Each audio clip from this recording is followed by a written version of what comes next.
అందరికీ నమస్కారము. Welcome to కీర్తి వంటిల్లు.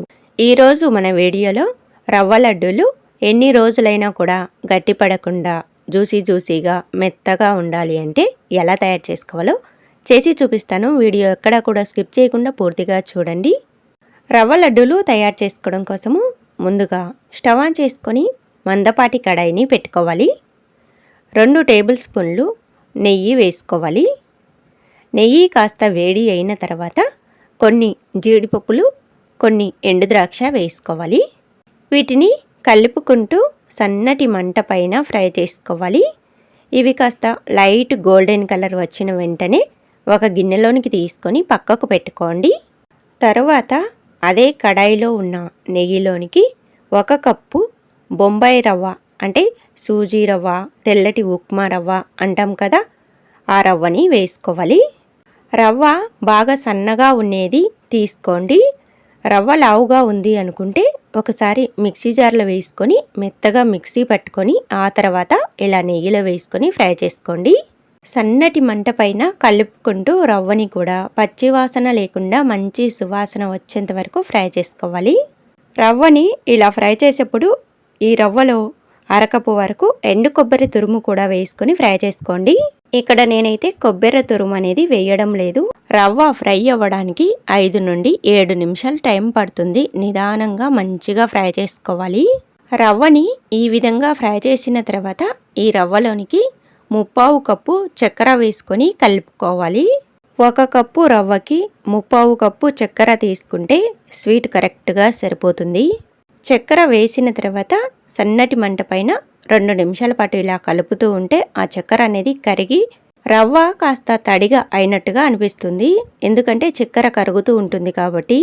ఎక్కువసేపు కలుపుతూ ఉండవద్దు. సన్నటి మంట పైన ఒక 2 నిమిషాలు కలుపుకొని స్టవ్ ఆఫ్ చేసుకోండి. లేదంటే అడుగు అనేది మాడిపోతుంది, చక్కెర వేసాం కాబట్టి. చక్కెర పూర్తిగా కరగాల్సిన అవసరం లేదు. చక్కెర అనేది రవ్వలో కలిసేంత వరకు కలుపుకొని స్టవ్ ఆఫ్ చేసుకుంటే సరిపోతుంది. ఇలా ఒక 2 నిమిషాల పాటు బాగా కలుపుకున్న తర్వాత స్టవ్ ఆఫ్ చేసుకొని ఈ గిన్నెని కిందికి దింపి ఇది పూర్తిగా చల్లారనివ్వాలి. రవ్వ కాస్త వేడిగా ఉన్నప్పుడే 1/2 టీ స్పూన్ యాలకుల పొడి, ముందుగా ఫ్రై చేసుకున్న జీడిపప్పులు, ఎండుద్రాక్ష వేసుకొని కలుపుకోవాలి. ఇలా కలుపుతూ చల్లారి పెట్టారంటే తొందరగా చల్లారుతుంది.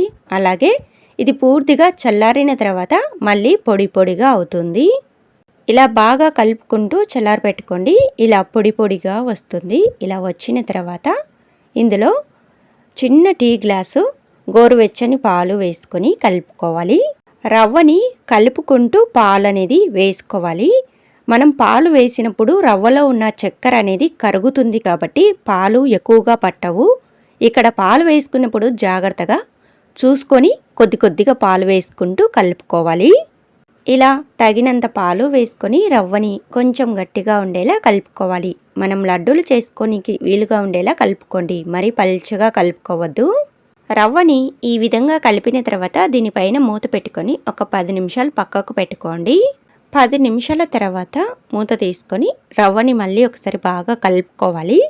ఇలా కలుపుకొని ఇప్పుడు ఈ రవ్వలో నుంచి కొద్దిగా రవ్వ తీసుకొని రౌండ్గా లడ్డూలాగా చేసుకోవాలి. అన్ని లడ్డూలలో జీడిపప్పు, ఎండుద్రాక్ష వచ్చేలాగా లడ్డూలు చేసుకోవాలి. మెత్తగా ఉంటుంది కాబట్టి లడ్డూలు చేయడానికి చాలా ఈజీగా ఉంటుంది. ఇలా లడ్డూలు చేస్తున్నప్పుడు చేతికి అంటుకున్నట్టుగా కొంచెం జిగురుగా ఉన్నట్టుగా అనిపిస్తుంది. ఇవి కాస్త ఆరిన తర్వాత చేతికి అంటుకోకుండా బాగుంటాయి. ఈ రవ్వ లడ్డూలు వారం రోజుల వరకు ఫ్రెష్గా జ్యూసీగా మెత్తగా చాలా బాగుంటాయి. ఇలా అన్ని లడ్డూలు చేసుకున్న తర్వాత చూపిస్తున్నాను చూడండి. ఇప్పుడైతే ఒక లడ్డూని ఓపెన్ చేసి చూపిస్తాను చూడండి. వీడియో నచ్చితే ఒక చిన్న లైక్ చేయండి ఫ్రెండ్స్. Thanks for watching.